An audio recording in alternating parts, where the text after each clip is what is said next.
প্রথমে একটা বিষয় সেটা হলো যে আমি একটু মাফ চেয়ে নিচ্ছি আপনাদের কাছে। এই আলোচনার টপিকের মধ্যে এআই লেখা আছে, বাট আমি আসলে এআই নিয়ে আলোচনা করব না। এআইটা লেখা হয়েছে আপনাদের মার্কেট ধরার জন্য। এআই এর প্রতি সবার অনেক আগ্রহ, এআই নিয়ে এখন অনেক হাইপ, $1 ট্রিলিয়ন ইন্ডাস্ট্রি, কর্মক্ষেত্রে এআই এর কথা সবাই বলে। তো এটা আশা করা যায় যে এআই শুনলে মানুষজন আসবে। ট্রান্সহিউম্যানিজম যেটা, এটা শুনে আসলে পরিচিত মনে হয় না। তো বাট আমার অ্যাকচুয়াল পিএইচডি থিসিস যেটা আমি করতেছি এটা হলো ট্রান্সহিউম্যানিজম নিয়ে। ট্রান্সহিউম্যানিজম কী সেটা নিয়ে আমি আলোচনা করব। এটার ভেতরে এআই এর আলোচনা আছে, এটার সাথে AI linked, but AI itself is very অনেক ডাইভার্স একটা টপিক। এটা নিয়ে অনেক আলোচনার বিষয় আছে, তো সেটা আসলে আমি ধরতেছি না। তো এই জন্য আমি আসলে মাফ চাচ্ছি। আমার সুপারভাইজার আমাকে জোর করে আমার পিএইচডির মধ্যে এআই নিয়ে একটা চ্যাপ্টার অ্যাড করাইছে। আমি অনেক চেষ্টা করছি ওটা না করার, বাট ওটা আমার করতেই হয়েছে। তো আজকে যেহেতু এখানে আমার সুযোগ আছে, কোনো সুপারভাইজার নাই, তো আমি এই জন্য এআই নিয়ে খুব একটা আলোচনা করবো না। এটা আর কি একটা বিষয়। আরেকটা ব্যাপার হলো যে আলোচনাটা আসলে কী রকমের। যেমন ধরেন ফেসবুকে আপনারা এরকম একটা আলোচনা দেখবেন যে এআই হলো দাজ্জাল, এরকম একটা আলোচনা আপনারা দেখছেন, রাইট? এই টাইপের কোনো আলোচনা আমি আজকে করতেছি না, 1 নাম্বার। 2 নাম্বার, এআই ব্যবহার করা হালাল না হারাম, ট্রান্সহিউম্যানিজম হালাল না হারাম, বা এই টাইপের অনেক আলোচনা আছে, এটা কি জায়েজ না না জায়েজ, এই ধরনের কোনো আলাপও আমি করতেছি না। এই আলাপগুলো দরকার আছে, বাট এগুলো অবশ্যই যারা উলামায়ে কেরাম তারা করবেন, এটা আমার করার জায়গা না। আমার আলোচনাটা কী নিয়ে? আমার আলোচনাটা প্রথমে হলো যে ট্রান্সহিউম্যানিজম জিনিসটা আসলে কি, আর তার চেয়ে বড় কথা হলো এটার সাথে আধুনিকতার সম্পর্কটা কি, এটার সাথে আধুনিক পশ্চিমা যে সভ্যতা সেটার সম্পর্কটা কি। মূলত আমার ইচ্ছা ছিল আধুনিক পশ্চিমা সভ্যতার একটা ক্রিটিক করা, কিন্তু এটা আসলে পিএইচডি টপিক হিসেবে ভালো না। পিএইচডি টপিকে আপনার স্পেসিফিক করতে হয়, রাইট? একটা প্রবলেম স্টেটমেন্ট আনতে হয়, রিসার্চ কোয়েশ্চেন আনতে হয়, এগুলো আপনারা দেখবেন ইনশাল্লাহ, আপনারা অনেকেই করবেন। তো ওই জায়গাতে আমি চাচ্ছিলাম আধুনিকতার ক্রিটিক করতে, কিন্তু এটা সরাসরি করাটা জটিল ছিল। এই জন্য আমি যেটা করছি সেটা হলো ট্রান্সহিউম্যানিজমের যে আলোচনা সেটার মাধ্যমে আধুনিকতার ক্রিটিক করা। সো এই জন্য আমি যেটা করবো সেটা হলো ট্রান্সহিউম্যানিজম আসলে কি, এবং এটার সাথে আধুনিকতার সম্পর্কটা কী, এবং ইসলামের জায়গা থেকে আমরা ব্যাপারগুলোকে কীভাবে দেখি, এটা নিয়ে একটা আলোচনা। আমার ব্যাপারে একটা বিষয় বলি, সেটা হলো যে আমার ঢাকা ইউনিভার্সিটিতে ইকোনমিক্স 88 ব্যাচ। সো আমাদের ক্লাস শুরু হয়েছিল 2009-এ, যদিও 8-এ শুরু হবার কথা, কিছু হাইকোর্টের একটা রায়ের কারণে এটা পেছায় 2009-এ শুরু হয়েছিল। আমার সর্বশেষ ইউনিভার্সিটিতে স্টুডেন্ট হিসেবে আসা 14 সালে, আমাদের মাস্টার্সের সময়। এরপর একটু গ্যাপ ছিল, তারপর আমি মাস্টার্স করি মালয়েশিয়াতে, সেটা হলো ইসলামিক ব্যাংকিং এবং ফাইন্যান্সে। তো পিএইচডিটা আসলে এইদিকে করার কথা, ইকোনমিক্স এবং ইসলামিক ব্যাংকিং এবং ফাইন্যান্স, বাট আমি দেখলাম যে আমার কাছে কোনোটাই খুব একটা ভালো লাগতেছে না। পিএইচডি মানে হলো যে 4 বছর, অ্যাটলিস্ট 4 বছর একটা জিনিস নিয়ে পড়ে থাকা, 4 বছর ধরে একটা বিশাল বইয়ের মতো লেখা। এখন এটা যদি এমন কিছু নিয়ে লিখতে হয় যেটা ভালো লাগতেছে না, এটা আসলে খুব কষ্টকর। আর আমার আসলে ছোটোকাল থেকে এটা প্রবলেম হয় যে যেটা ভালো লাগতেছে না এটা করতে খুব কষ্ট আর কি। আমি বায়োলজি নেই ক্লাস 8-এ উঠে, 9-এ, রাইট, 9-এ বায়োলজি নেই কারণ আমি ছবি আঁকতে পারি না, এরকম আর কি। মুখস্থ করতে ভালো লাগে না, ছবি আঁকতে পারি না, তাই বায়োলজি নিব না, এরকম। কম্পিউটার সায়েন্স নিয়েছিলাম তখন। তো ওই জন্য আমার কাছে মনে হচ্ছে যে আসলে ইসলামিক ব্যাংকিং অ্যান্ড ফাইন্যান্স নিয়ে করা বা ইকোনমিক্সের চাইতে এমন কিছু নিয়ে করি যেটা আমার আগ্রহ আছে। তা আমার এই জায়গাটায় আগ্রহ আছে যে পশ্চিমা সভ্যতার বা আধুনিকতার ক্রিটিক। আচ্ছা, সো এটা হলো ভূমিকা। এবার আমি মূল আলোচনাটায় যাই, সেটা হলো ট্রান্সহিউম্যানিজম আসলে কি। ট্রান্সহিউম্যানিজম, এটার কাছাকাছি একটা ওয়ার্ড আপনারা শুনছেন, ট্রান্সজেন্ডার, লাইক ট্রান্সজেন্ডার, ওরকম ট্রান্সহিউম্যানিজম। ট্রান্সহিউম্যানিজম কি? ট্রান্সহিউম্যানিজম হলো একটা সোশ্যাল, কালচারাল এবং ফিলোসফিক্যাল মুভমেন্ট, একটা সামাজিক, সাংস্কৃতিক এবং দার্শনিক আন্দোলন। যে আন্দোলনটা কি চায়? এই আন্দোলনটা বলে যে মানব জাতির রূপান্তর করা প্রয়োজন বিজ্ঞান এবং প্রযুক্তির মাধ্যমে। আবার বলছে, তারা বলতে চায় যে মানব জাতির বর্তমান যে চেহারাটা আছে এটাকে পরিবর্তন করা প্রয়োজন, এটার রূপান্তর করা প্রয়োজন বিজ্ঞান এবং প্রযুক্তির মাধ্যমে। এটার সাথে বিবর্তনের আইডিয়াটা লিঙ্কড, যে মানুষ তো আজকের যে রূপ আছে এই রূপে সবসময় ছিল না, এটা তারা বিশ্বাস করে, আধুনিকতাটা বিশ্বাস করে, বিবর্তনের তত্ত্বে বিশ্বাস করে। সো মানুষ প্রথমে একটা এইপ টাইপ জন্তু ছিল, বন মানুষ টাইপের একটা জন্তু ছিল তাদের বিশ্বাসে।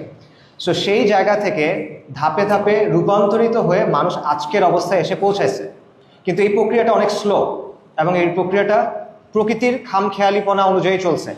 তো এতদিন পর্যন্ত বিবর্তন হয়েছে প্রকৃতির খেয়াল অনুযায়ী, এখন যে বিবর্তন সেটা হবে মানুষের পরিকল্পনা অনুযায়ী।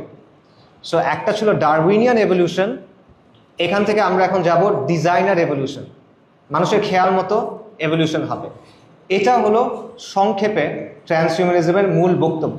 মানুষের বর্তমান যে রূপ, এটাকে রূপান্তরিত করতে হবে বিজ্ঞান এবং প্রযুক্তির মাধ্যমে। এটা কেন করতে হবে, এটার মাধ্যমে আমরা কি অর্জন করব? প্রথম কথা হলো যে মানুষের শরীর এবং মানুষের যে মন, এটার কিছু সীমাবদ্ধতা আছে। আমরা বৃদ্ধ হই, আমরা মারা যাই, আমাদের চিন্তা সবসময় প্রপারলি কাজ করে না, রাইট? আপনারা পরীক্ষার আগে এটা বোঝেন যে আমাদের মেমোরি ভালো মতো কাজ করে না, কারেক্ট? সো এখানে আমাদের কিছু লিমিটেশন আছে। এই লিমিটেশনগুলো আমরা অতিক্রম করতে পারবো বিজ্ঞান এবং প্রযুক্তির মাধ্যমে, আমরা যদি মানুষকে পরিবর্তন করি। প্রথম কারণ। দ্বিতীয় কারণ হলো মানুষের সক্ষমতাগুলো বাড়ায় তোলা। যেমন ধরেন ট্রান্সহিউম্যানিজম 3টা জিনিসের কথা বলে, 3টা এস বলে: সুপার ইন্টেলিজেন্স, অতি মানবীয় বুদ্ধিমত্তা; সুপার হ্যাপিনেস, অতি মানবীয় আনন্দ; এবং সুপার নলেজ, সুপার লঞ্জিভিটি, মানে জীবনের লাইফ স্প্যানটা অনেক লম্বা হওয়া। যেখানে এখন অ্যাভারেজে আমরা বেঁচে থাকি 60 বছরের মতো, এটা অনেক গুণ বাড়ায় তোলা। ঠিক আছে, এই জিনিসটা তারা চায়। ট্রান্সহিউম্যানিজমের কিছু পার্টিকুলার থিমস আছে যে তারা কি করতে চায়।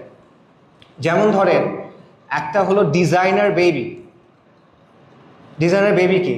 মনে করেন একটা শিশু জন্ম হওয়ার আগে জেনেটিক ইঞ্জিনিয়ারিংয়ের মাধ্যমে আমরা তার ডিএনএতে কিছু পরিবর্তন করব, যার ফলে সুনির্দিষ্ট কিছু বৈশিষ্ট্য তার মধ্যে থাকবে এবং সুনির্দিষ্ট কিছু বৈশিষ্ট্য আমি বাদ দিব। কি বাদ দিব? মনে করেন ওই বাচ্চার ফ্যামিলিতে হাঁপানির প্রবণতা আছে। হাঁপানি একটা মানে প্রজন্মগত অসুস্থতা, রাইট? আপনারা জানেন। বা এরকম ব্লাড ডিজিজ থাকে, বেটা থ্যালাসেমিয়া, এটা কিন্তু এই হয়, কনজেনিটাল হইতে পারে, জন্মগত রোগ হইতে পারে।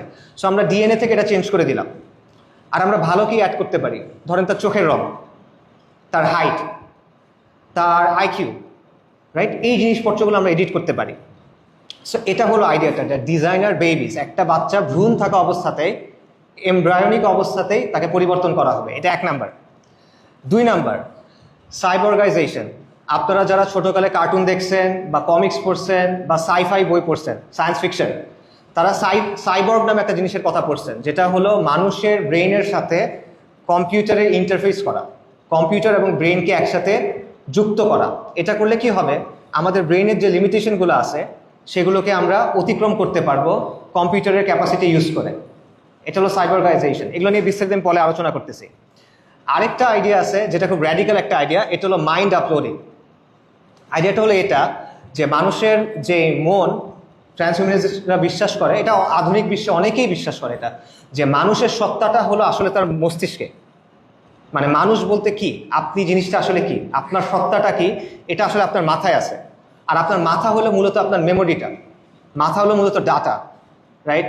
সো আমি যদি পুরো মাথাটা স্ক্যান করতে পারি এবং আমি যদি খুব ডিটেইল একটা স্ক্যান করতে পারি এবং এটা যদি একটা কপি আমি কোনো কম্পিউটারে বা ক্লাউডে রাখতে পারি, তাহলে বেসিক্যালি ওই মানুষটাকে ক্যাপচার করতে পারছি।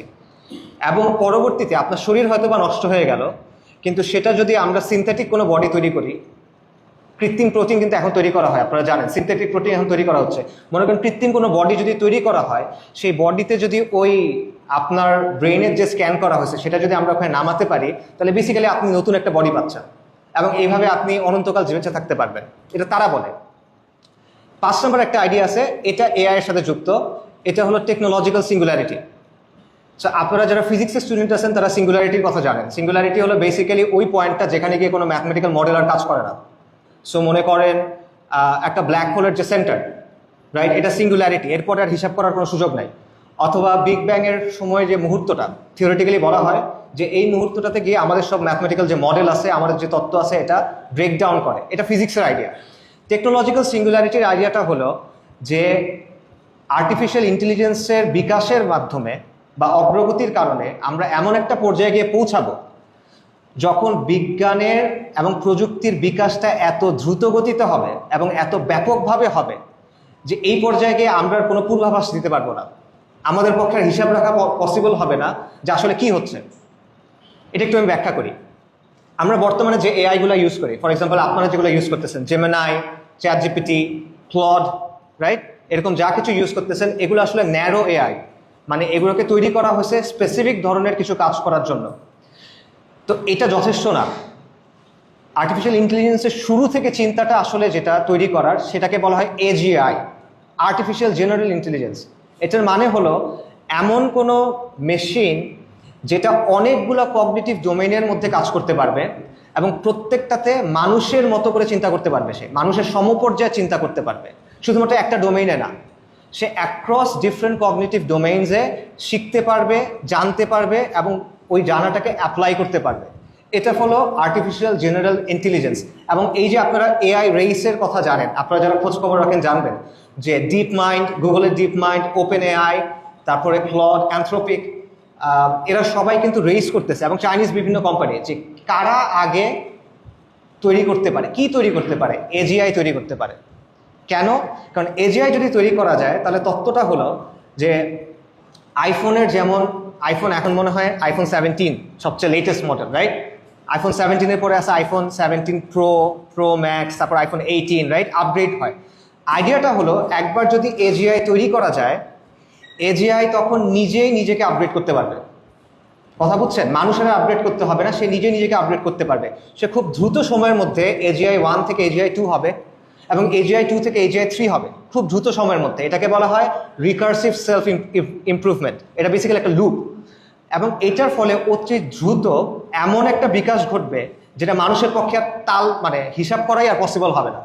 সাধারণ মানুষের পক্ষে, সাধারণ বুদ্ধিমত্তার পক্ষে এটা তখন আর হিসাব করাই পসিবল না যে আসলে কি হচ্ছে। তা টেকনোলজিক্যাল সিঙ্গুলারিটি বলতেছে যে এই পর্যায়ে যাওয়ার পর মানুষ কি করবে?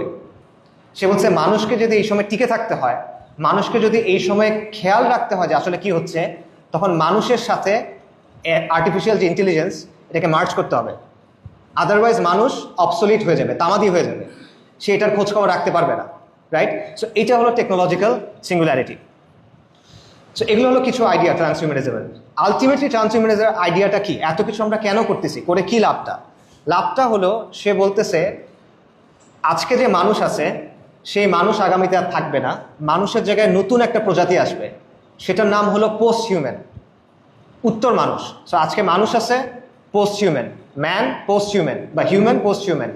ট্রান্সহিউম্যানিজম হলো এই দুটার মাঝের জায়গাটা। ট্রান্সহিউম্যানিজম হলো এই ভিশনটা যে মানুষকে আমরা পোস্ট হিউম্যানে পরিণত করব, এই যে ভিশন, এটা ট্রান্সহিউম্যানিজম, এবং এই প্রক্রিয়াটা, এটাও ট্রান্সহিউম্যানিজম। ঠিক আছে? সো ট্রান্সহিউম্যানিজম বেসিক্যালি বলতেছে মানুষ থেকে আমাদের উত্তর মানুষে পরিণত হতে হবে, এবং এই প্রক্রিয়াটা আমরা সামনে আগায় নিয়ে যেতে চাই। মানুষের যে দুর্বল শরীর, সেই শরীরটাকে আমরা রোবোটিক্স দিয়ে, জিনোমিক্স দিয়ে, ন্যানো টেকনোলজি দিয়ে পরিবর্তন করব। মানুষের যে দুর্বল ঠুনকো মস্তিষ্ক, যে পরীক্ষার আগে কোনো কিছু মনে থাকে না, বয়স বাড়ার সাথে স্মৃতি হারা যায়, এটাকে আমরা সর্বাধুনিক এআই এর সাথে যুক্ত করব, এবং এটার তখন আর কোনো সীমা থাকবে না। এবং তখন আমাদের কি হবে? তারা বলতেছে তখন মানুষের ক্ষমতা হবে গড লাইক। একাডেমিক আলোচনাতেই তারা এটা ইউজ করে, god like, small g, small letter g, god like, দেবতাদের মতো ক্ষমতা। এবং তারা বলতেছে যে এইভাবে মানুষ থেকে পোস্ট হিউম্যান হবে, এবং এই অবস্থাটা কীরকম হবে? একটা মানুষের সাথে শিম্পাঞ্জির যে দূরত্ব, রাইট, মানুষের তুলনায় শিম্পাঞ্জির যে বুদ্ধিমত্তা, পোস্ট হিউম্যানের সাথে মানুষের তুলনাটা ওই রকম। মানুষের কাছে শিম্পাঞ্জি যেমন, পোস্ট হিউম্যানের কাছে মানুষ তেমন। এইটা হলো তাদের আইডিয়া। So all ideas of transhumanism আর বেসিক্যালি এই আইডিয়াটা যে মানুষকে পোস্ট হিউম্যান বানাইতে হবে। কিভাবে আমরা এটা বানাবো? আর্টিফিশিয়াল ইন্টেলিজেন্স দিয়ে, জিনোমিক্স দিয়ে, বায়োটেকনোলজি দিয়ে, ন্যানো টেকনোলজি দিয়ে, এবং এটার সাথে রিলেটেড আরও অনেক টেকনোলজি দিয়ে, যেগুলো সামনে আসতেছে। এখন প্রশ্ন হলো যে ভাই এটা আমি কেন করব? এরকম আজব একটা জিনিস আমরা কেন করবো? এটা লাভটা কি? অবশ্য অনেক লাভ আছে, অনেক কারণ আছে। প্রথম কারণ হলো কষ্ট লাঘব করা। মানব জাতি যা কিছু করে তার মধ্যে একটা বড় কারণ হলো কষ্ট লাঘব করা। কিসের কষ্ট? দেখেন, প্রতি বছর অনেক মানুষ শারীরিক অসুস্থতায় ভোগে, মানসিক অসুস্থতায় ভোগে, বার্ধক্যের কারণে কষ্ট পায়, ওল্ড এজ, রাইট? এবং প্রতিদিন কোটি কোটি মানুষ আলটিমেট কষ্টটা পায় মৃত্যুর মাধ্যমে। এবং কেউ তো আসলে মরতে চায় না, বা অধিকাংশ মানুষই মরতে চায় না। এটাতে আশা করি সবাই অ্যাগ্রি করবেন, অধিকাংশ মানুষই ওই সময় মরতে চায় না। তো সেটা বলতেছে, তো আমরা যদি সায়েন্স এবং টেকনোলজির মাধ্যমে এগুলো চেঞ্জ করতে পারি, আমরা যদি সায়েন্স এবং টেকনোলজির মাধ্যমে অসুখগুলো দূর করতে পারি, আমরা যদি সায়েন্স এবং টেকনোলজির মাধ্যমে বার্ধক্য দূর করতে পারি, এবং আমরা যদি সায়েন্স এবং টেকনোলজির মাধ্যমে মৃত্যুকেও দূর করতে পারি, তাহলে এখানে সমস্যা কি? বড় এটা তো করা উচিত, কারণ সবার কষ্ট হচ্ছে, সবার কষ্ট তো লাঘব করা দরকার। এটা তো একটা ভালো কাজ। দুনিয়াতে এগুলোর জন্য মানুষ শান্তিতে নোবেল পুরস্কার পায় না, মানুষের কষ্ট লাঘব করে। এটা একটা ভালো কাজ। সেটা হলো প্রথম যুক্তি, কষ্ট লাঘব করার যুক্তি। পরের যুক্তিটা হলো যে দেখেন, মানুষ তার ইতিহাসে সবসময় বিভিন্ন উপাদান, বিভিন্ন উপকরণ, বিভিন্ন হাতিয়ার ইউজ করছে। যেমন ধরেন, মানুষের হাত খুব শক্তিশালী না, তার হাতে নখ নাই। একটা বাঘের হাত অনেক শক্তিশালী, মানুষের হাত কিন্তু এত শক্তিশালী না। সো মানুষ কি করছে? সে বর্ষা তৈরি করছে, সে তীর তৈরি করছে, সে তলোয়ার তৈরি করছে, সে রাইফেল তৈরি করছে, অ্যাসল্ট রাইফেল তৈরি করছে, রাইট? মানুষ খুব দ্রুত দৌড়াতে পারে না, এই জন্য মানুষ কি করছে? সে ঘোড়াকে পোষ মানাইছে, তারপর সে চাকা আবিষ্কার করছে, সে গাড়ি আবিষ্কার করছে, প্লেন আবিষ্কার করছে। মানুষ অনেকক্ষণ সাঁতার কাটতে পারে না, যেরকম একটা মাছ পারে, সেজন্য সে কি করছে? সে জাহাজ আবিষ্কার করছে। সে আকাশে উঠতে পারে না, কিন্তু সে কি করছে? সে প্লেন আবিষ্কার করছে। অর্থাৎ মানুষ সবসময় আমাদের যে অসুস্থতা আছে, অসুস্থতা দূর করার জন্য আমরা কি করছি? বিভিন্ন ওষুধ তৈরি করছি, মেডিকেল টেকনোলজি তৈরি করছি। অর্থাৎ মানুষ অলওয়েজ তার যে সিচুয়েশন, এটা উন্নত করার জন্য বিজ্ঞান এবং প্রযুক্তিকে ইউজ করছে। তো ট্রান্সহিউম্যানিজম তো এটাই বলতেছে, মানে মৌলিকভাবে কথা তো ডিফারেন্ট না, সবসময় আমরা ইউজ করে আসছি। এখন আমরা করব নিজের বডিটাকে চেঞ্জ করব। সমস্যা কি? এটা লজিক্যালি তো একই জিনিস। আপনারা কেন বডিটাকে চেঞ্জ করতে চাইবেন না? এটা কি কারণ? এটা হলো দ্বিতীয় যুক্তি। তৃতীয় যুক্তি হলো অধিকার এবং স্বাধীনতার যুক্তি। সেই যুক্তিটা কি? যে মানুষের একটা মৌলিক অধিকার আছে, মানুষ স্বাধীন। মানুষের শরীরের উপর মালিকানা কার? মানুষের নিজের। My body my choice. আপনারা এটা শুনছেন যে দেহ আমার, সিদ্ধান্ত আমার। নারীবাদীরা বলে, অনেকেই বলে, এলজিবিটি আন্দোলন যারা করে তারা বলে দেহ আমার, শরীর আমার। এটার অর্থটা কি? এই শরীরের উপর মালিকানা আমার, এই শরীর নিয়ে আমি যা ইচ্ছা তাই করতে পারবো, যতক্ষণ পর্যন্ত আমি আরেকজনের ক্ষতি করতেছি না ততক্ষণ এখানে বাধা দেওয়ার কেউ নাই, রাইট? এটা হলো আইডিয়াটা। এটাকে বলে অটোনমি, পার্সোনাল অটোনমি বা ইন্ডিভিজুয়াল অটোনমি। তো সেই জায়গা থেকে শরীর আমার, সিদ্ধান্ত আমার। তাহলে আমি যদি সিদ্ধান্ত নেই আমার শরীরকে পরিবর্তন করার, আমি যদি সিদ্ধান্ত নেই আমার ব্রেনকে পরিবর্তন করার, এবং অন্য কারো ক্ষতি যদি আমি না করি, তাহলে সে বাধা কেন দিবে? এটা তো আমার মৌলিক অধিকার, রাইট? এটা হলো আরেকটা যুক্তি, মৌলিক অধিকারের যুক্তি। তারপরে একটা যুক্তি আছে, এটা হলো সার্ভাইভালের যুক্তি। সেই যুক্তিটা কি? যে মানব জাতির অনেকগুলো ভালনারাবিলিটি আছে, দুর্বলতা আছে। যেমন মনে করেন প্যান্ডেমিক, করোনা ভাইরাসের সময় আমরা দেখছি যে প্যান্ডেমিকের মাধ্যমে হঠাৎ করে জীবনযাত্রা একদম বন্ধ হয়ে যেতে পারে এবং অনেক মানুষ মারা যেতে পারে। তারপর মনে করেন পারমাণবিক যুদ্ধ, নিউক্লিয়ার ওয়ার। পারমাণবিক যুদ্ধ যদি হয়, এক নিমেষে কোটি কোটি মানুষ মারা যাবে। পরিবেশগত বিপর্যয়, ক্লাইমেট ক্রাইসিস, এইটার কারণে কোটি কোটি মানুষ মারা যেতে পারে। এবং যদি কোনো মহাজাগতিক দুর্ঘটনা ঘটে, মনে করেন একটা বিশাল উল্কাপিণ্ড এসে পৃথিবীর উপর এসে পড়ল, নিমিষের মধ্যে শত কোটি মানুষ মারা যেতে পারে, রাইট? সো এটা আমরা সলিউশন করবো কিভাবে? তখন বলতেছে বর্তমান অবস্থায় সলিউশন করা সম্ভব না, কিন্তু মানুষ যদি তার নিজেকে মেশিনের সাথে মার্জ করে, মেশিনের সাথে সংযুক্ত করে, তাহলে মানুষের পক্ষে পসিবল হইতে পারে এই ব্যাপারগুলো অতিক্রম করে টিকে থাকা। অর্থাৎ যুক্তিটা এখন হলো কিসের? সার্ভাইভালের, টিকে থাকার, অস্তিত্ব টিকে রাখার। আচ্ছা, এরপর হলো গ্লোবাল স্কেলে অনেক প্রবলেম আছে বর্তমান বিশ্বে, রাইট? রাজনৈতিক পর্যায়ে অনেক প্রবলেম, টেকনোলজিক্যাল অনেক প্রবলেম। এই প্রবলেমগুলো আমাদের পক্ষে সলভ করা বেশ কঠিন হয়ে যাচ্ছে। আমরা দেখতেছি যে আসলে সলভ কিন্তু হইতেছে না, এবং দিন দিন প্রবলেমগুলো আরও জটিল রূপ ধারণ করতেছে। সো এটা সলভ করার জন্য এই বুদ্ধি দিয়ে হবে না, আরও বেশি বুদ্ধি লাগবে। সহজ কথা হলো এটা। তো এইটার জন্য কি করতে হবে? আমরা এআই এর সাথে আমাদেরকে মার্জ করবো। সো এরকম অনেকগুলো যুক্তি তারা দেয়, এবং তারা আরেকটা বিষয় বলে, সেটা হলো যে দেখেন, এটা হলো আনন্দের যুক্তি। যে দেখেন, আলটিমেটলি মানব জীবনের উদ্দেশ্য কি? মানব জীবনের উদ্দেশ্য হলো আনন্দকে যত সম্ভব বাড়ানো এবং কষ্টকে যত সম্ভব কমানো। Maximising pleasure, minimising harm. আনন্দ যত বেশি সম্ভব বাড়ানো, ক্ষতি যত বেশি সম্ভব কমানো। তো সেই জায়গা থেকে বলতেছে যে আমাদের যদি টেকনোলজির মাধ্যমে আমরা আনন্দ অনেক বাড়াইতে পারি, ক্রিয়েটিভিটি অনেক বাড়াইতে পারি, এটা তো আমাদের করা উচিত। এটি তো মানব জাতির উদ্দেশ্য, রাইট? এই কথাগুলো তারা বলে। এরপর তারা বলে যে আপনারা বলতে পারেন যে না, এখানে অনেক রিস্ক আছে। এটা করতে গিয়ে এমন হইতে পারে যে যাদের টাকা পয়সা আছে তারাই এটা করতে পারলো, গরিব মানুষরা করতে পারলো না। তখন অথবা দেখা গেল যে কিছু মানুষ নিজেদেরকে পরিবর্তন করলো, কিছু মানুষ পরিবর্তন করলো না। এই দুই দলের মধ্যে ঝগড়া হওয়া শুরু করলো বা যুদ্ধ হওয়া শুরু করলো। অথবা হইতে পারে যে কোনো কম্পিউটারের যেহেতু আমি ইন্টারফেস করতেছি সবাইকে, কোনো হ্যাকার সব কিছুর কন্ট্রোল নিয়ে নিল, রাইট? এরকম অনেক সিনারিও হয়। তখন ট্রান্সহিউম্যানিস্টরা বলে যে হ্যাঁ, এই রিস্কগুলো আছে, কিন্তু সবসময়ই সায়েন্টিফিক কোনো প্রকল্পের মধ্যে এই রিস্কগুলো থাকে। মানুষ যখনই সায়েন্টিফিক বিভিন্ন প্রকল্পের মধ্যে কাজ করছে, এই রিস্কগুলো থাকে। তো রিস্ক নিয়েই আমাদের কাজ করতে হবে, বাট আমাদের চেষ্টা করতে হবে রিস্কগুলো মিটিগেট করার, মানে এটা যেন বড় রিস্ক না হয় সেই চেষ্টাটা করতে হবে। এটা হলো তাদের বক্তব্য। এখন আপনাদের কাছে মনে হতে পারে যে এটা সায়েন্স ফিকশন, বাট এটা আসলে সায়েন্স ফিকশন না। এটার বেশ কিছু জিনিস বাস্তবে এখন পসিবল। আমি আপনাদের কয়েকটা এক্সাম্পল দিচ্ছি। প্রথম বিষয়টা হলো যে ট্রান্সহিউম্যানিজমের ধারণাটা পুরো ওয়ার্ল্ডে এখন বেশ প্রভাবশালী। ফিল্ম, লিটারেচার, ভিডিও গেমস এবং একাডেমিক জগতে এটা নিয়ে অনেক আলোচনা হয়। অনেক সিনেমা আছে যেটা এটার উপর বেস করে হয়েছে, অনেক গেমস আছে, এগুলো অনেক আগে থেকেই হচ্ছে। একাডেমিক জগতে এগুলো নিয়ে আপনি দেখবেন রীতিমতো বই, পেপার্স এবং একাডেমিক কনফারেন্সেস হয়। ইউভাল নোয়া হারারির একটা বিখ্যাত বই আছে হোমো সেপিয়েন্স, রাইট? এটা আপনারা সবাই জানেন। বাট তার পরের বইটার নাম হলো হোমো ডিওস, যেই বইটা মূলত এই ট্রান্সহিউম্যানিজমের বিষয়টা নিয়ে আলোচনা করে। সো এবং এখন যেটা হচ্ছে, অনেক রিসার্চ হচ্ছে, যে রিসার্চগুলোর ফোকাস হলো এমন সব জায়গা যেগুলো ট্রান্সহিউম্যানিজমের সাথে লিঙ্কড। তার চেয়ে বড় কথা হলো, বর্তমান ওয়ার্ল্ডের সবচেয়ে ক্ষমতাশীল যে মানুষগুলো তারা এটাতে বিশ্বাস করে। এরা কারা? এরা হলো ইলন মাস্ক, এরা হলো পিটার থিল, এরা হলো জেফ বেজোস, এরা হলো বিল গেটস, এরা হলো ল্যারি পেজ, এরা হলো ল্যারি এলিসন, ওরাকল এবং গুগলের। আপনারা যারা চেনেন না, জেফ্রি এপস্টিনের নাম আমরা শুনছেন। এপস্টিন ট্রান্সহিউম্যানিজমে বিশ্বাসী ছিল এবং এগুলোর জন্য তারা ইনভেস্টমেন্ট করছে বিলিয়ন্স অফ ডলার। আপনার আমার ইনভেস্টমেন্ট একরকম, এদের ইনভেস্টমেন্ট আরেক রকম। তারা literally billions of dollar investment করছে এটার জন্য। আচ্ছা, এবং এই লোকগুলা, শুধু যে কয়জনের নাম আমি বললাম, এদের অ্যাকচুয়াল সম্পদ কি পরিমাণ? $1.5 ট্রিলিয়ন।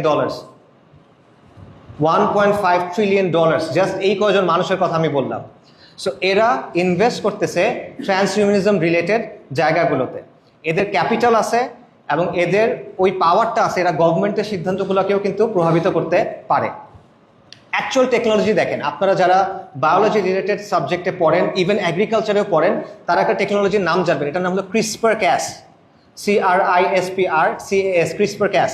ক্রিসপার ক্যাস একটা জেনেটিক ইঞ্জিনিয়ারিংয়ের টেকনোলজি এবং এটা বাস্তবে ইউজ করা হয়েছে। 2018 সালে চীনের একজন বিজ্ঞানী, সে দুটা বাচ্চার জিন এডিটিং করছে, দুটো যমজ বোন। কেন করছে? সে জেনেটিক ইঞ্জিনিয়ারিং করে তাদেরকে একটা রোগের ব্যাপারে ইমিউন করে দিছে। সে রোগটা হলো HIV, একটা ভাইরাস। HIV আপনারা সবাই জানেন, রাইট? যেটা থেকে এইডস হয়। ওই বাচ্চাদের বাবা HIV পজিটিভ ছিল, মা HIV নেগেটিভ ছিল। IVF হয়েছে, ইনভিট্রো ফার্টিলাইজেশন, আপনারা এটা জানার কথা। এমব্রায়ো অবস্থাতে সে জিন এডিট করছে যাতে এই বাচ্চারা যখন জন্মাবে তারা HIV রেজিস্ট্যান্ট হবে। এটা তখন করা হয়েছিল 2018 সালে। এটা নিয়ে তখন অনেক কন্ট্রোভার্সি হয়েছে। বাট বর্তমানে এটা রেগুলেশন হিসেবে আনা হয়েছে। যেমন কিছু জেনেটিক ওষুধ আছে, সিকল সেল ডিজিজ আপনারা জানবেন অনেকে, বেটা থ্যালাসেমিয়া। এই ওষুধগুলোকে জিন এডিটিংয়ের মাধ্যমে ভ্রূণ অবস্থাতেই পরিবর্তন করে ফেলা হচ্ছে, মানে তাদের জন্য এই ওষুধগুলো না হয়। অর্থাৎ এই টেকনোলজি অলরেডি কি থিওরিটিক্যালি অ্যাভেলেবল, যার মাধ্যমে আমি ডিজাইনার বেবি তৈরি করতে পারবো। এটা হলো মেডিকেল অ্যাসপেক্ট, সবসময় এটা মাথায় রাখবেন। একটা হলো মেডিকেল অ্যাসপেক্ট, কিন্তু মেডিকেল অ্যাসপেক্টটাকে খুব ইজিলি এনহ্যান্সমেন্টের দিকে নেওয়া যায়। যেমন আমি উদাহরণ দিচ্ছি, ধরেন কেউ সড়ক দুর্ঘটনা হলো, তার মুখের একদিক নষ্ট হয়ে গেল, তো মেডিকেলি এটা ঠিক করার জন্য আমরা কিছু কাজ করতে পারি। কিন্তু ওই একই টেকনোলজি দিয়ে যার মুখে কিছু হয় নাই, কিন্তু সে তার মুখটা যে সুন্দর করতে চায় আরও, আপনি কিন্তু সেটাও করতে পারবেন। সো একটা হলো কারেকশন, একটা হলো কসমেটিক, কিন্তু জিনিসটা কিন্তু সেম, রাইট? সো যেই টেকনোলজি দিয়ে আমি জিন এডিট করে একটা মানুষকে কোনো রোগের থেকে বাঁচাবো, সেই একই টেকনোলজি দিয়ে আমি তাকে এনহ্যান্সও করতে পারবো। সো এই টেকনোলজি আছে। ব্রেইন কম্পিউটার ইন্টারফেস, যেটা আপনারা অনেকে একটা প্রোগ্রামের কোম্পানির নাম শোনার কথা, এটা হলো নিউরালিঙ্ক, ইলন মাস্কের নিউরালিঙ্ক। নিউরালিঙ্ক যে কাজটা করছে, যে তারা ব্রেইন কম্পিউটার ইন্টারফেস বর্তমানে ইউজ করতেছে। 2024 সালে একজন রোগী, সে প্যারালাইজড, তার মাথায় একটা কয়েনের সাইজের চিপ বসানো হয়েছে এবং এই চিপটা দিয়ে সে কী করতেছে, তার বডি প্যারালাইজ, কিন্তু সে জাস্ট তার মনকে ইউজ করে ইন্টারনেট ব্রাউজ করতে পারে, সে একটা মাউসের কার্সার সরাইতে পারে, মানে সে চিন্তা করতেছে কার্সারটা ডান দিকে যাবে বা বাম দিকে যাবে, উপরে যাবে নিচে যাবে, এবং সেটা সরতেছে, এবং সে গেম খেলতে পারতেছে। অনেক জটিল গেম না, পাবজি না, বাট মনে করেন অনেক ছোটকালে আমরা গেম খেলতাম একটা, আপনারা হয়তো বা চিনেন না, ডিএক্স বল বা প্যারানয়, আপনারা হয়তো বা চিনবেন না, এটা যারা এইটা আছে তারা চিনবেন। ওই টাইপের যে একটা জিনিস সরাইতে হয়, রাইট, এই টাইপের গেম সে ব্রেন দিয়ে খেলতে পারতেছে। এটা হলো জাস্ট রিসেন্ট অবস্থা। এটা দিয়ে আরও কি করা যেতে পারে, তারা বলতেছে দেখেন মানুষের অনেকগুলা নিউরোলজিক্যাল অসুস্থতা থাকে, যেমন ধরেন সিভিয়ার এপিলেপসি, মানে ব্যাপক মৃগী রোগ, এই হয়েছে সিজার হয়। তারপর মনে করেন পার্কিনসন্স ডিজিজ, এই টাইপের ওষুধ থাকে, এগুলো হলো নিউরোলজিক্যাল ডিসঅর্ডার। সে বলতেছে এই চিপটা বসানোর মাধ্যমে আমরা এই ওষুধগুলো আস্তে আস্তে সলভ করতে পারবো। তারপর মনে করেন একটা মানুষের স্পাইনাল কর্ড ছিঁড়ে গেছে, স্পাইনাল কর্ড ছিঁড়ে যাওয়ার ফলে কী হবে বলেন, প্যারালাইসিস হবে। কিন্তু যদি চিপটা বসানো হয় এবং এটার সাথে যদি আমরা সামহাও প্রস্থেটিক আর্মস ইউজ করি, মানে আমরা যান্ত্রিক অঙ্গ প্রত্যঙ্গ বসাই তার বডিতে, তখন সে এগুলাকে ইউজ করতে পারবে। ইভেন তারা বলতেছে যে কোনো মানুষের দৃষ্টিশক্তি যদি চলে যায়, আমি যদি সরাসরি তার ভিজুয়াল কর্টেক্সকে স্টিমুলেট করতে পারি, সে তো দেখতেও পারার কথা থিওরিটিক্যালি, এটা তারা বলতেছে। আচ্ছা, মনে করেন কারো হাত নাই, আমি তার একটা যান্ত্রিক হাত বসাইলাম এবং এই হাতটাকে কানেক্ট করলাম এই চিপটার সাথে। তাদের কথা হলো যে এই হাতটা তো নর্মাল হাতের চেয়ে ভালোভাবে কাজ করার কথা তখন, এবং নর্মাল হাতের অনেক দুর্বলতা আছে, রক্ত মাংসের হাতের দুর্বলতা আছে, কিন্তু যান্ত্রিক হাতের দুর্বলতা নাই, রাইট? আচ্ছা, এই বিষয়টা হচ্ছে। এরপরে এগুলো তো মেডিকেলের বাইরে কি হইতে পারে? মেডিকেলের বাইরে হইতে পারে মনে করেন আমরা এখন ফোন ইউজ করি টাচ স্ক্রিন দিয়ে, আমরা টেলিভিশন ইউজ করি রিমোট কন্ট্রোল দিয়ে, কারেক্ট? আপনি সব কিছু ওই চিপের সাথে নিয়ে আসতে পারবেন। সো আপনি জাস্ট মনে করেন চিন্তা করলেন, লাইট জ্বলে উঠলো, চিন্তা করলো, টিভি চলা শুরু করলো, এইগুলো আপনি করতে পারবেন। তারপর মনে করেন দুজন মানুষের মাথায় যদি চিপটা বসানো থাকে, তাহলে তারা একে অপরের সাথে কথা বলতে পারবে, অ্যাকচুয়ালি কথা না বলে, টেলিপ্যাথি। সো পরীক্ষার হলে ফর এক্সাম্পল আপনি হয়তো আপনার ফ্রেন্ডের কাছ থেকে জানতে পারবেন, বা পাত্রী দেখতে গেছেন, আপনি হয়তো বা তার সাথে কথা বলতে পারবেন এইভাবে, রাইট? আচ্ছা, এটার সাথে এআই ইন্টিগ্রেশন করা সম্ভব। এআই ইন্টিগ্রেশন যদি করা হয় তাহলে আমাদের যে প্রসেসিং পাওয়ার ব্রেইনের, সেটা থেকে আমরা বের হয়ে যেতে পারবো। সো এরকম অনেকগুলো বিষয় বলা হচ্ছে। আবারও এগুলো সব কিছু হয় না, এখনও কি হয়েছে, ব্রেন দিয়ে মানে চিন্তা দিয়ে মাউসের কার্সার সরানো, চিন্তা দিয়ে ব্রাউজ করতে পারা, বা থিওরিটিক্যালি এটা পসিবল, ঠিক আছে? আচ্ছা, জেফ বেজোস, পিটার থিল, এদের মতো লোকেরা বিলিয়নস অফ ডলার খরচ করতেছে মানে বার্ধক্য, যেটাকে আমরা বলি বয়স্ক হওয়া, বয়স বাড়া, এটাকে কিভাবে থামানো যায়। বার্ধক্য আসলে কি? আমাদের বডির সেলগুলা বা আমাদের বডি যেই হারে ব্রেকডাউন করতেছে, ওই হারে এটাকে আর নতুন করে গঠন হচ্ছে না। বেসিক্যালি জিনিসটা এটা এন্ট্রপি, যেই হারে এটা ভেঙে পড়তেছে ওই হারে এটা পুনর্গঠন হচ্ছে না। সো সে বলছে আমরা যদি সেল লেভেলে এই পরিবর্তনটা আনতে পারি, তাহলে হয়তো বা মানুষের আর বয়স বাড়বে না।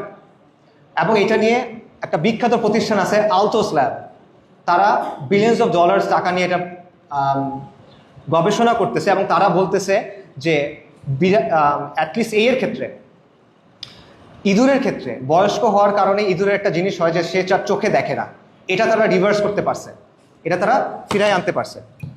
আচ্ছা, এগুলো গেল অ্যাকাডেমিক বা সায়েন্টিফিক এক্সপেরিমেন্টাল দিক। এটার সবচেয়ে ইন্টারেস্টিং জায়গাগুলো, যেটা অলওয়েজ টেকনোলজির সবচেয়ে ইন্টারেস্টিং ইউজের জায়গা, যেটা এটা হলো মিলিটারি। টেকনোলজির যে বিকাশ, এটার ইতিহাসটা আসলে মিলিটারির বিকাশ। সো মিলিটারি ক্ষেত্রে এটা কীভাবে ইউজ করা যায়, মনে করেন আমি একটা এলিট স্কোয়াড অফ সৈন্য বানাইলাম, যাদের সবার মাথায় চিপ বসানো, এবং সবাই ড্রোন সোয়ার্ম কন্ট্রোল করতে পারে।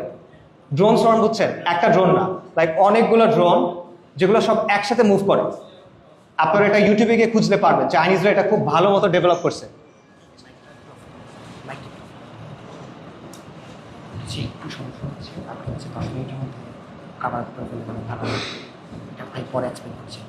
আচ্ছা, ওকে, আচ্ছা। সো এইটা হলো এই ধরনের মিলিটারি ক্ষেত্রেও এই অ্যাপ্লিকেশনগুলো নিয়ে আলোচনা হচ্ছে। সো এটা হলো ট্রান্সহিউম্যানিজমের যে চিন্তাগুলো আছে, যে ভিশনটা আছে, সেই ভিশনটার একটা সংক্ষিপ্ত আলোচনা। এখন এটার একটা হিস্ট্রি আছে, এটার হিস্ট্রি নিয়ে আলোচনা করার কথা ছিল, বাট আমাদের একটু দ্রুত শেষ করতে হবে। সো আমি যে জিনিসটা করব সেটা হলো এটার সাথে আধুনিকতার সম্পর্কটা কোথায় সেটা নিয়ে একটু আলোচনা করব। আধুনিকতার ক্ষেত্রে আপনি দেখবেন, এবং এটা ওয়েস্টার্ন একাডেমিকে আলোচনা করছে, যে আধুনিকতার কয়েকটা পিলার আছে, মানে কয়েকটা মৌলিক বিশ্বাস আছে যেগুলোর উপর বেস করে আধুনিকতা কাজ করে। একটা হলো অটোনমি, ব্যক্তি স্বাধীন, এই বিশ্বাসটা। একটা হলো প্রোগ্রেস, প্রগতি, ক্রমাগত যত সময় যাচ্ছে তত আমাদের বস্তুগত উন্নতি হচ্ছে, তত আমাদের চিন্তাগত নৈতিক উন্নতি হচ্ছে, এই বিশ্বাসটা। এবং এই বিশ্বাসটা যে আধুনিক বিজ্ঞান এবং প্রযুক্তির উদ্দেশ্য হলো প্রকৃতিকে নিয়ন্ত্রণ করা। আপনারা দেখবেন ফ্রান্সিস বেকনের একটা কথা আমরা সবাই শুনি, knowledge is power. But knowledge is power মানে কি? জ্ঞান পাওয়ার, এটার অর্থ কি? ফ্রান্সিস বেকন এটা ব্যাখ্যা করছে। এটার মানে হলো যে ইউনিভার্সের উপরে মানুষের যে কন্ট্রোল এবং ডোমিনিয়ন, মানুষের যে নিয়ন্ত্রণ এবং রাজত্ব, সেটাকে বৃদ্ধি করা। ঠিক আছে? এবং আরেকটা বিষয় যেটা আধুনিকতার মধ্যে আছে, এটা হলো টেকনো সলিউশনিজম, যে দুনিয়ার যে কোনো সমস্যা যদি যথেষ্ট টাইম দেওয়া হয় তাহলে যে কোনো সমস্যা বিজ্ঞান এবং প্রযুক্তি সলভ করতে পারবে। সো ট্রান্সহিউম্যানিজম যে কাজটা করতেছে সেটা হলো এটাকে সে চূড়ান্ত পর্যায়ে নিয়ে যাচ্ছে। সো আপনি এসে বলতেছেন যে আমি স্বাধীন, অটোনমির বিশ্বাস, আমার দেহ আমার চয়েস। ট্রান্সহিউম্যানিজম এসে বলতেছে হ্যাঁ, আমার দেহ আমার চয়েস, সো আমার দেহটাকে আমি পরিবর্তন করতে পারি। আপনি এসে বলতেছেন প্রগতি, মানুষের যত সময় যাবে আমাদের তত বিকাশ হওয়া প্রয়োজন, সমাজের তত বিকাশ হওয়া প্রয়োজন, পুরনো ধ্যান ধারণা আমরা এখন আর ধরে রাখতে পারি না। ট্রান্সহিউম্যানিজম বলছে হ্যাঁ সঠিক, এবং এই প্রগতির স্বার্থেই মানুষের বডিটাকে আমাদের চেঞ্জ করা প্রয়োজন। আধুনিকতা বলতেছে যে প্রকৃতির উপর নিয়ন্ত্রণ। ট্রান্সহিউম্যানিজম বলতেছে হ্যাঁ আমরা একমত, প্রকৃতির উপর নিয়ন্ত্রণ, এই নিয়ন্ত্রণটা মানব প্রকৃতির উপরও নিয়ন্ত্রণ। ঠিক আছে? এবং দেন যেটা আমি বললাম যে টেকনো সলিউশনিজম, যে বিজ্ঞান এবং টেকনোলজি, সায়েন্স এবং টেকনোলজি, বিজ্ঞান ও প্রযুক্তি সকল কিছু সমাধান দিতে পারে। এখানে তারা বলছে হ্যাঁ, শুধুমাত্র সকল কিছু সমাধান দিতে পারে এটা না, এটা দুনিয়াতে একটা কল্পরাজ্য তৈরি করতে পারে, যেখানে মানুষ মারা যাবে না, যেখানে মানুষ কন্টিনিউলি জীবিত থাকবে, যেখানে কোনো অসুস্থ থাকবে না, যেখানে অনন্ত আনন্দ থাকবে। রাইট? সো এটা হলো আধুনিকতার সাথে ট্রান্সহিউম্যানিজমের সম্পর্কের একটা জায়গা। আচ্ছা, এইখানে ইসলামের জায়গা থেকে বেশ কিছু বিষয় আমরা বলতে পারি যে ইসলামের সাথে পার্থক্যগুলো আসলে কোথায়। একটা মিনিট। ওকে, প্রথমত ট্রান্সহিউম্যানিজমের মূল চিন্তাটা এটা হলো এক্সট্রিমলি দুনিয়া সেন্ট্রিক, মানে দুনিয়ার বাইরে আর কিছু নিয়ে সে চিন্তা করে না, এবং তার চিন্তাটা একেবারে ম্যাটেরিয়ালিস্টিক। সো দুনিয়ার মধ্যেই আপনার একটা কল্পলোক তৈরি করতে হবে। এবং গত শতাব্দীগুলোতে বিভিন্ন পলিটিক্যাল ফিলোসফি, কমিউনিজম, নাৎসিজম, ফ্যাসিজম, এই জিনিসটাই করার চেষ্টা করছে যে দুনিয়ার মধ্যে একটা কল্পলোক, এমন কিছু একটা তৈরি করব যেখানে সব কিছু সমাধান হয়ে গেছে। তো এখন এটা টেকনোলজির মাধ্যমে করা হচ্ছে। গায়েবে সে বিশ্বাস করে না। কিন্তু ইসলাম আমাদের কি বলে? ইসলাম বলে মানুষের জীবনের বা বাস্তবতার দুটো দিক আছে, একটা হলো দুনিয়া, একটা হলো আখিরাত। এবং একটা হলো শাহাদার জগৎ, যেটা আমরা দেখি, একটা হলো গায়েব, যেটা আমরা দেখি না। এবং আল্লাহ সুবহানাহু ওয়া তাআলা আমাদের বলছে ওয়ামাল হায়াতুদ দুনিয়া ইল্লা মাতাউল গুরুর, দুনিয়ার জীবন হলো ছলনা মাত্র। এবং আল্লাহ সুবহানাহু ওয়া তাআলা আমাদের বলছেন কুল্লু নাফসিন যায়িকাতুল মাউত, প্রত্যেক জীবকে মৃত্যুর স্বাদ আস্বাদন করতে হবে। জ্ঞানের ক্ষেত্রে ট্রান্সহিউম্যানিস্টরা মনে করে এটা আধুনিকতার চিন্তা, যে শুধুমাত্র ম্যাটেরিয়াল জ্ঞান গ্রহণযোগ্য, শুধুমাত্র যৌক্তিক জ্ঞান গ্রহণযোগ্য। ইসলাম বলে হ্যাঁ, মানুষের যুক্তিতর্ক থেকে যে জ্ঞান আছে এটা গ্রহণযোগ্য, বাট এটাকে আমরা ওয়াহির আলোকে গ্রহণ করতে হবে। কারণ মানুষের মনের, আমরা যে চিন্তাগুলো করি, সায়েন্টিফিক থিওরি পরিবর্তন হয়, সায়েন্টিফিক থিওরি কখনো মানে ধ্রুব হয় না, এটার মধ্যে পরিবর্তন আসে। সো আমরা যে চিন্তাগুলো করি এগুলোর মধ্যেও পরিবর্তন আসতে পারে। সো এই জায়গা থেকেও এপিস্টেমোলজির জায়গায়, অর্থাৎ আমরা কিভাবে কোনো কিছু জানবো, সেই জায়গাতেও দ্বিমত আছে। মানুষের ক্ষেত্রে ট্রান্সহিউম্যানিজম মনে করে যে মানুষ হলো আধা ক্ষেত্রে একটা জিনিস, ডিফেক্টিভ একটা জিনিস, ত্রুটিপূর্ণ একটা জিনিস। কিন্তু আল্লাহ সুবহানাহু ওয়া তাআলা বলতেছেন লাকাদ খালাকনাল ইনসানা ফি আহসানি তাকওয়িম, আল্লাহ সুবহানাহু ওয়া তাআলা মানুষকে সৃষ্টি করছেন সর্বোত্তম উপায়ে। আল্লাহ সুবহানাহু ওয়া তাআলা বলছেন ওয়ালাকাদ কাররামনা বানি আদম, আমি বনি আদমকে সম্মানিত করছি অনেক সৃষ্টির উপরে। সো এই জায়গাগুলোতে আপনি দেখবেন ট্রান্সহিউম্যানিজমের সাথে ইসলামের চিন্তার অনেক বড় পার্থক্য আছে। ট্রান্সহিউম্যানিজম মনে করে যে মানুষ হলো তার মনটা, মন হলো আসলে ব্রেইন, ব্রেইন হলো কিছু ডাটা। আর আমরা বলতেছি, আল্লাহ আমাদের জানাচ্ছেন যে মানুষ হলো রূহ, মানুষ হলো নাফস, এবং মানুষ হলো আকল। এই প্রত্যেকটা জিনিস আছে। সো ট্রান্সহিউম্যানিজমের মধ্যে এই জিনিসগুলো নাই। সো ফাইনালি একটা বিষয় বলে আমি শেষ করতেছি, সেটা হলো যে এগুলো তো জেনারেল কথা, বাট ট্রান্সহিউম্যানিজম যে প্রতিশ্রুতিগুলো দেয় এগুলোর সাথে আপনি কোরআনের কিছু আয়াতের হুবহু মিল পাবেন। মানে কোরআনের কিছু আয়াতে কিছু বিষয় বলা হয়েছে যেগুলো হুবহু ট্রান্সহিউম্যানিজম যেই প্রতিশ্রুতিগুলো দেয় সেগুলোর সাথে মিলে যায়। এগুলো কোন আয়াত? এগুলো হলো ওই আয়াত যেই আয়াতে আল্লাহ আজ্জা ওয়া জাল আমাদের জানাচ্ছেন যে ইবলিস কিভাবে আদম আলাইহিস সালামকে বিভ্রান্ত করছিল। যেমন সূরা তাহাতে আল্লাহ সুবহানাহু ওয়া তাআলা বলতেছেন, ফাওয়াসওয়াসা ইলাহি শাইতান, অতঃপর ইবলিস তাকে কুমন্ত্রণা দিল। কাকে? আদমকে, আদম আলাইহিস সালামকে।